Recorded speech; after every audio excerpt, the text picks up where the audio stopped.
விழமாட்டீங்க. வாலிப தங்கச்சிக்கு தம்பிக்கு ஒரு ஆலோசனை சொல்றேன். நீ பரிசுத்தமா வாழணும், நீ விழாம இருக்கணும் அப்படின்னா, லவ்ல நீ விழாம இருக்கணும்னா, இல்ல ஏதாவது ஒண்ணுல விழாம இருக்கணும்னா, ஃபர்ஸ்ட் உன் மனசுல என்ன இருக்கணும்னா, இது நிரந்தரம் இல்லைன்றது ஒண்ணு வேணும். உனக்கு நிரந்தரம் இல்லை. காலேஜ் படிக்கிற வரைக்கும் அப்படின்னா, அதுக்கப்புறம் அந்த உடைவை நீ எப்படி சரி பண்ண போற?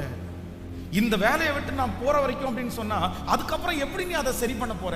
சரி பண்ணவே முடியாது, சரி பண்ணவே முடியாது.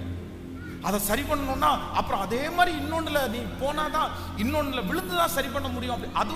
அது லாங் டைம், அது ஒரு பெரிய ப்ராசஸ். அதனால உங்களை குறித்து நீங்க நினைக்க வேண்டிய நினைவு. இப்ப பாருங்களேன், சில கணவன் வந்து பணம் பணம் பணம் பணம் பணம், எப்ப பார்த்தாலும் பணம் பணம் பணம்னு ஓடுறாங்க.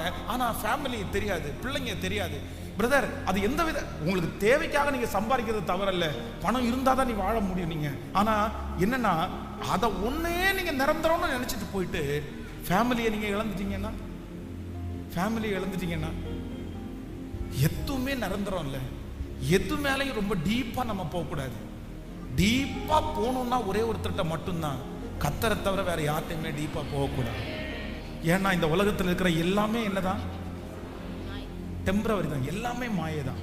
இன்னைக்கு நகமும் சதையுமா இருப்பீங்க பிரதர் சிஸ்டர், நகமும் சதையுமா இருப்பீங்க.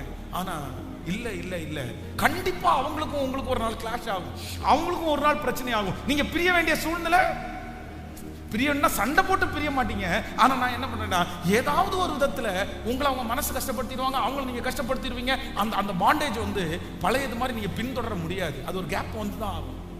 அதுக்காக இப்பவே என் மனசுல நான் அண்டர்ஸ்டாண்ட் பண்ணிக்கிறேன், எதுவுமே என்ன இல்லைன்னா. சத்தமா சொல்லுங்க. ஸோ நிரந்தரமே இல்லாத ஒண்ணுக்காக நம்ம ரொம்ப எஃபோர்ட் எடுக்க வேண்டிய அவசியம் இல்லை. ஆமோதிக்கிறீங்களா இல்லையா? ஆமென்.